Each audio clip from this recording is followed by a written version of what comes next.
여러분, 조비 에비에이션과 아처 에비에이션의 주가가 강력한 상승세를 이어가고 있습니다.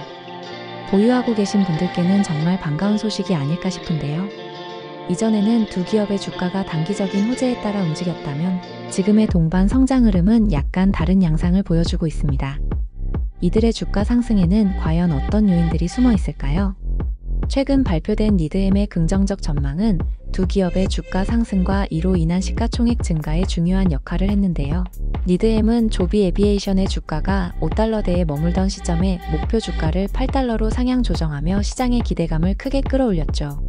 이후 조비의 주가는 빠르게 상승하며 현재 $9대를 기록했으며 이에 단기적으로 $10대도 노려볼 만한 주가 위치에 와 있습니다. 이에 따라 시가총액도 약 $70억, 우리나라 돈 약 10조를 앞두고 있을 만큼 크게 증가했는데요. 아처 역시 비슷한 평가로 조비보다 더 큰 폭의 상승을 보이며 시가총액 $40억 기록하며 시장의 주목을 받고 있습니다. 다만 두 기업 간의 시가총액 차이는 조비가 여전히 우위에 있음을 의미하며 이러한 두 기업의 시총 증가는 단순히 주가 상승뿐만 아니라 두 기업의 가능성을 시장에서 얼마나 높게 평가받고 있는지 보여주는 지표이기도 하죠. 성장 요인 중 주목해야 할 점은 상용화가 가까워짐에 따라 UAM 시장에서의 경쟁 구도가 재편되고 있다는 것인데요. 릴리움과 같이 자금력이 부족하거나 기술 경쟁에서 뒤처지는 기업들은 점차 시장에서 도태되고 있으며 이는 UAM 시장에서 옥석 가리기가 본격화되고 있음을 의미하죠. 이처럼 투자자들은 이제 상용화 가능성이 높은 기업들에 자금을 집중하고 있으며 조비와 아처는 이러한 경쟁에서 가장 앞서고 있는 기업들이죠. 한편 러셀 2000 지수의 상승세도 두 기업의 주가 상승을 뒷받침하고 있는데요. 러셀 2000은 중소형주를 대표하는 지수로 금리 인하 기대감과 미국 경제 회복세 속에서 강한 상승세를 보이고 있으며 특히 트럼프 당선 이후 예상되는 친기업 정책들이 중소형 기업에 유리한 환경을 조성할 것이라는 기대감도 상승 요인으로 지목되고 있습니다.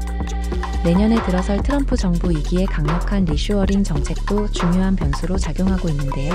리쇼어링은 해외로 이전된 제조업을 다시 미국으로 불러들이는 정책으로 트럼프 정부의 4년 동안 강력한 제조업 기반을 통해 미국의 경쟁력을 강화하고 중국과의 패권 경쟁에서 주도권을 유지하려는 주요 미션이 될 가능성이 클 것입니다. 첨단 기술과 제조업을 결합한 UAM 산업은 이 정책의 핵심 대상이 될 가능성이 크며 UAM은 과거 트럼프가 언급했던 산업이기도 하죠.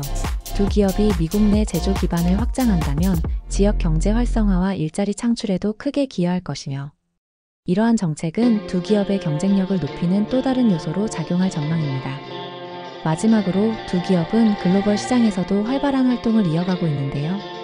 조비와 아처는 여러 국가와 기업들과의 파트너십을 통해 글로벌 확장에 힘쓰고 있으며 특히 조비는 다양한 국가에서 버티포트와 같은 인프라 개발도 준비하며 UAM 산업의 선도 기업으로서 역할을 하고 있죠.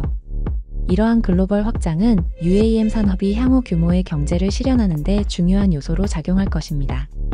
결국 조비 에비에이션과 아처 에비에이션의 최근 주가 상승은 단기적 상승이 아니라 매출이 없음에도 기관의 긍정적 평가를 받았다는 점과 금리 인하와 일부 빅테크 수급이 중소형주로 이동하며 러셀 지수가 상승하고 있는 부분, 또 트럼프 정부 2기의 친기업 정책과 리쇼어링 정책의 기대감과 글로벌 확장에 대한 기대감, 그리고 이비톨 제조 경쟁 속 옥석 가리기에서 앞선 기업들의 자금이 집중되는 흐름이 복합적으로 작용한 결과로 볼 수 있습니다. 이는 단순한 기술 기반 기대감을 넘어 보다 입체적이고 다각적인 성장 가능성을 보여주기도 하는데요. 앞으로 두 기업이 미국과 글로벌 UAM 시장에서 어떤 혁신을 이끌어갈지 계속 주목해야 할 것입니다. 이 두 기업의 주가는 단기적으로 조정이 있을 수 있지만 더 긴 안목으로 본다면 현명한 선택이 되어 멋진 투자로 이어질 수 있겠죠. 다만 조비와 아처 모두 아직 확실한 매출이 실현되지 않았다는 점과 두 기업 간의 경쟁력을 비교하는 자세를 유지하며 신중하게 투자에 임해야 할 것입니다. 오늘 영상은 여기까지입니다. 감사합니다.